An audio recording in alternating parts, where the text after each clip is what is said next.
माननीय सभी सदस्य ध्यान से मुझे सुने। 73 साल तक इस देश में चुनाव आयोग की नियुक्ति का कोई कानून नहीं था। नियुक्ति प्रधानमंत्री सीधी कर देते थे। और मान्यवर, मैं आज ये पूरे देश को बताना चाहता हूं कि टोटल अब तक जितने चुनाव आयुक्त हुए और जितने मुख्य चुनाव आयुक्त और चुनाव आयुक्त, ये सभी इसी प्रकार से हुए। अब 2003 के कानून पर मैं बाद में आता हूं। 1950 से 1989 चुनाव आयोग एक सदस्यीय था। प्रावधान क्या था? कोई कानून नहीं था। प्रधानमंत्री जी फाइल भेजते थे राष्ट्रपति जी को और राष्ट्रपति जी नोटिफिकेशन बाहर नहीं करते। तो भाई उस वक्त बरोबर चुनाव था, सबसे अच्छा था। नहीं, मैं ये नहीं पूछता नियुक्ति की प्रक्रिया। मान्यवर, पूरा उनका 55 साल प्रधानमंत्री जी ने ही चुनाव आयुक्त को नियुक्त किया, तब तक कोई सवाल नहीं था। और नरेंद्र मोदी करते हैं तो उन पर सवाल उठाते हैं, मगर हमने तो ऐसा भी नहीं किया मान्यवर। फिर 89 से 91, जब 89 में चुनाव आयोग आयुक्त उनकी सुनते नहीं थे, तो पहली बार उस पर ब्रेक लगाने के लिए चुनाव आयोग को बहुसदस्यीय बनाया गया। ये बिहार के चुनाव के कारण ही हुआ, परंतु वो भी प्रधानमंत्री की फाइल से ही अपॉइंट होते हैं। और मान्यवर, 21 चुनाव आयुक्त, कमिश्नर और मुख्य चुनाव आयुक्त, और 21 और 29 इस प्रकार से हुए जिसमें कोई प्रधानमंत्री जी ही रखते थे। कांग्रेस पार्टी ने ही ये परंपरा बनाई थी। कानून भी कांग्रेस पार्टी ने बनाया था। मगर आज आरोप करना है इसलिए आपने चुनाव चोरी कर लिया, चुनाव चोरी कर लिया, चुनाव चोरी के कहने से कुछ नहीं होता। जनता हमको सुनती है भाई, और हम जवाब भी देते। मान्यवर, ये 50 से लेकर 2023 तक कोई कानून नहीं। बाद में 2023 में एक अनूप वरणवाल बनाम भारत सरकार मुकदमा हुआ। उसमें सुप्रीम कोर्ट ने कहा कि भाई चुनाव आयुक्त की नियुक्ति थोड़ी पारदर्शी होनी चाहिए। सुझावी था, ऑर्डर नहीं था। हमारे सॉलिसिटर जनरल ने वहां कंसेंट दी, तो उन्होंने कहा कि भाई हमें कानून बनाने में थोड़ी देर लगेगी और हमें इस पर कंसल्टेशन भी करना पड़ेगा, चुनाव आयोग से भी करना पड़ेगा। तो उन्होंने कहा ठीक है, अगर आप सहमत हैं, मैं जजमेंट और आर्गुमेंट पढ़कर अगर आप सहमत हैं तो जब तक कानून नहीं बनता, चीफ जस्टिस ऑफ इंडिया की अध्यक्षता में एक कमेटी बने और प्रधानमंत्री और विपक्ष के नेता इसके मेंबर। हमें कोई आपत्ति नहीं थी, हमने हाँ बोला साहब। और विपक्ष के नेता भी थे, प्रधानमंत्री थे और सीजे। 2023 में कानून बन गया। कानून क्या बना? विपक्ष के नेता, प्रधानमंत्री तय करेंगे, वो एक मंत्री और स्वयं प्रधानमंत्री, ये 3 लोग बैठकर चर्चा कर मेरिट्स में चुनाव आयुक्त और मुख्य चुनाव आयुक्त की नियुक्ति करेंगे। मान्यवर, हमारे टाइम में तो और पारदर्शी। ये कह रहे हैं हमारा तो 33% ही हिस्सा है। भाई 33% तो है ना, हमारा तो हिस्सा ही नहीं था। और मान्यवर, मैं रिकॉर्ड से बताता हूं, 2012 में सीयूसी की नियुक्ति होनी थी। अडवाणी जी ने सुझाव दिया लिखकर कि एक प्रणाली बना जाए, नहीं बनाया और BS संपत जी को सीधा चुनाव आयुक्त बना दिया।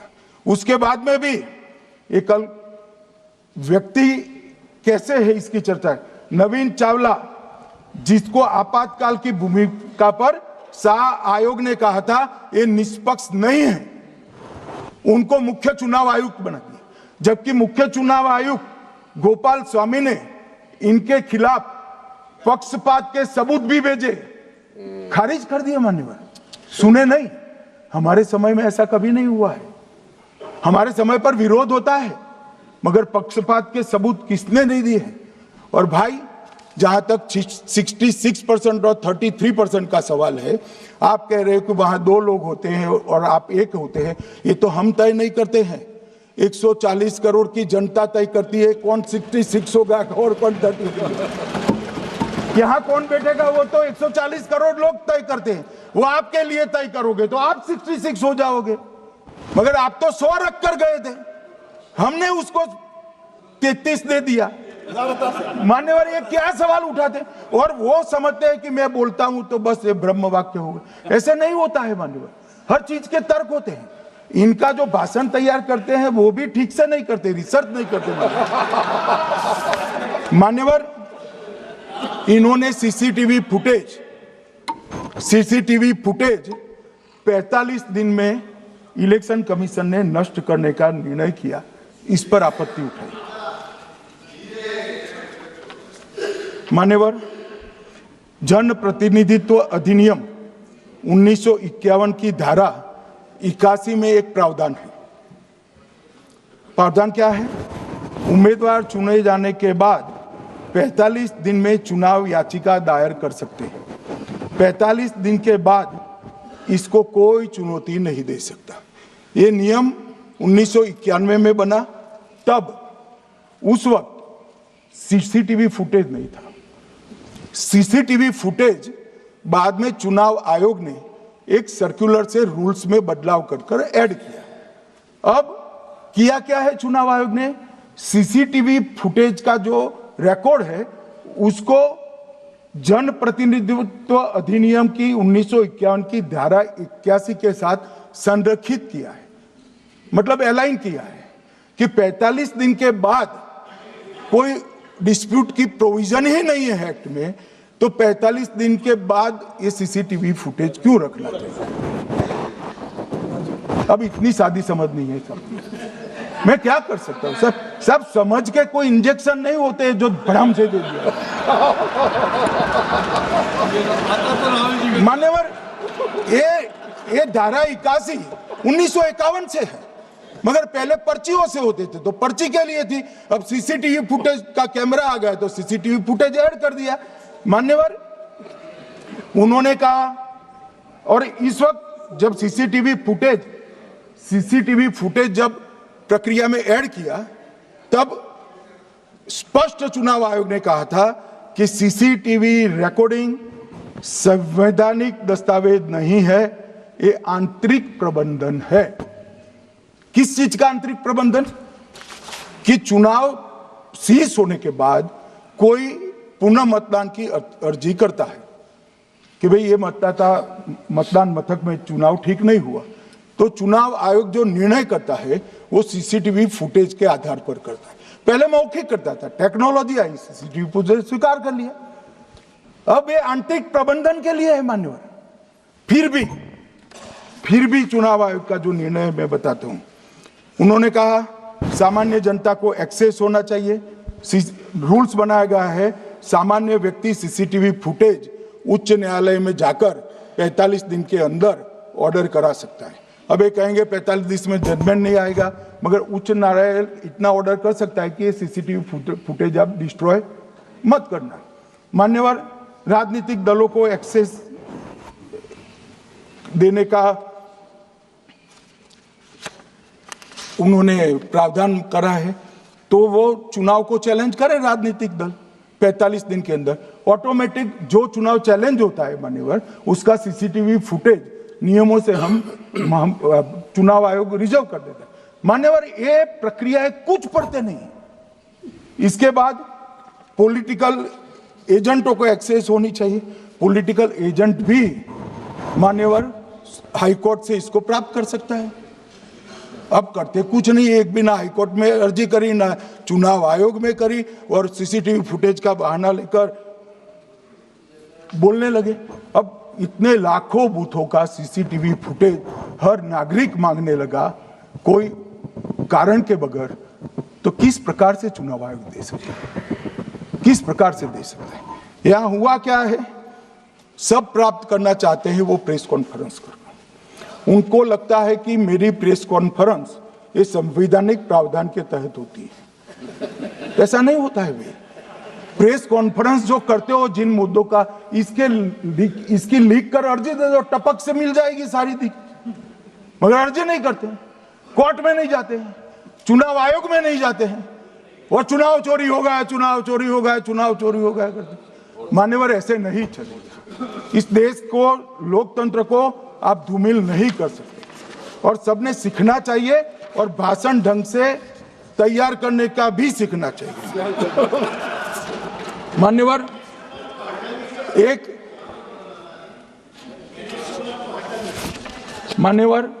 एक उन्होंने कहा सीईसी को 2003 में कानून बनाकर इम्यूनिटी दी। मान्यवर, representation of the people act 1950 में ही ईसीआई के अधिकारियों को जो इम्यूनिटी प्राप्त है उससे जरा भी बढ़ोतरी नहीं करी। हमने सिर्फ रिप्रेजेंटेशन ऑफ 1951 के एक्ट को पुनरावृत्ति की है। मान्यवर, आरपीए एक्ट की धारा 32 और आरपीए एक्ट 51 के सुधार की धारा 146C कहती है कि चुनाव आयोग के कोई भी अधिकारी जिसमें इलेक्शन कमिश्नर आ जाते हैं, इस पर कोई मुकदमा चुनाव प्रक्रिया के लिए नहीं चल सकता। ये प्रावधान है मान्यवर, और वो प्रावधान को 23 के कानून में इसको भी हमने संरेखित किया है। मान्यवर, इतने सारे वकीलों को राज्यसभा दे रखी है, भगवान जाने क्या करते हैं सर, अपने नेता को ब्रीफ भी नहीं करते। मान्यवर,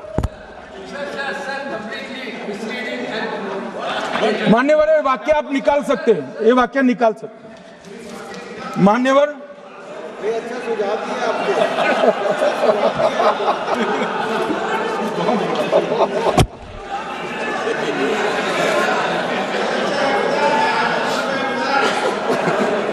मान्यवर, फिर ये सब हो रहा कल देर रात को मान्यवर मैं मेरा भाषण तैयार कर लूं, तो मैंने अपने आप को पूछा कि ये सब इतना स्पष्ट है तो ये मुद्दा क्यों उठा रहे। मेरी समझ में अगर इतना पढ़कर आता है तो उन्होंने भी तो पढ़ा होगा, ये मुद्दा क्यों उठा रहे। मूल मुद्दा है अवैध घुसपैठियों को मतदाता सूची में रखने। इन लोगों ने मान्यवर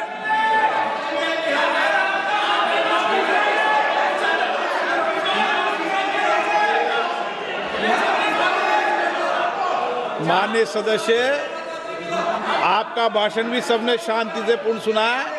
आप भी सुनने की सामर्थ्य रखो। नहीं, आप सुनने की सामर्थ्य रखो। नो, प्लीज बैठिए, प्लीज बैठिए, सुनो, पूरा भाषण सुनो। आप जब बोलते हैं तो इधर भी सुनते हैं, आप भी इधर भी बोलते हैं, इधर सुने। गृह मंत्री इलेक्शन रिजल्ट के लिए बात बोलता सर।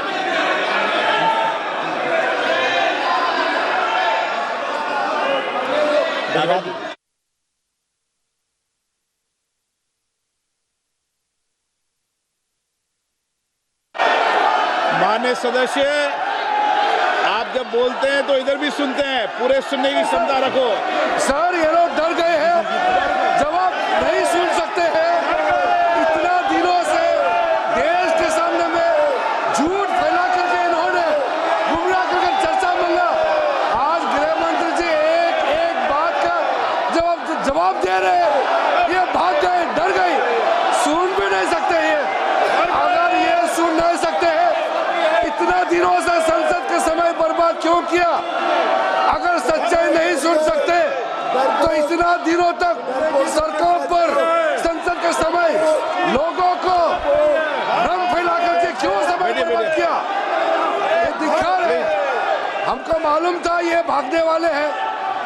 सच्चाई को सुनना चाहिए, सच्चाई को सुनना चाहिए।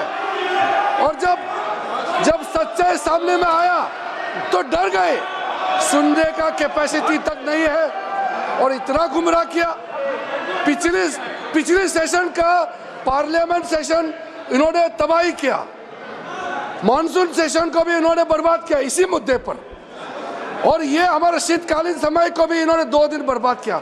आज बारीकी से जब बता रहे थे ये लोग भाग गए, ये तो ठीक नहीं है।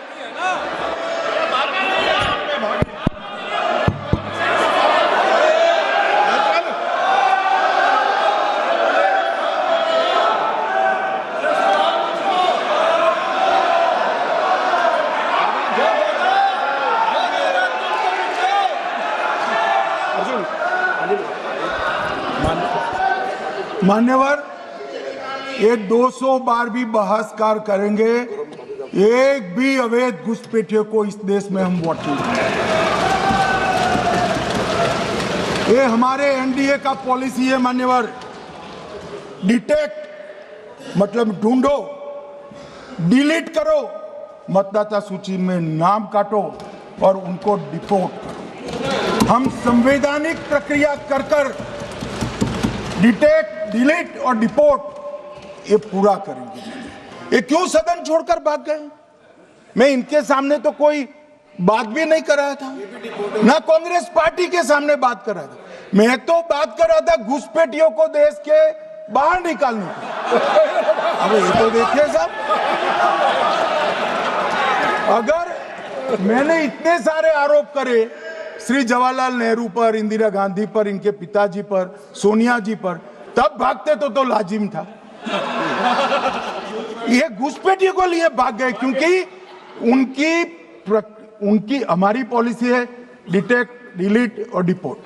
उनकी पॉलिसी है नॉर्मलाइज कर दो घुसपैठ को, उसके बाद में मान्यता प्रदान कर दो और चुनाव में मतदाता सूची में डालकर फॉर्मलाइज कर दो।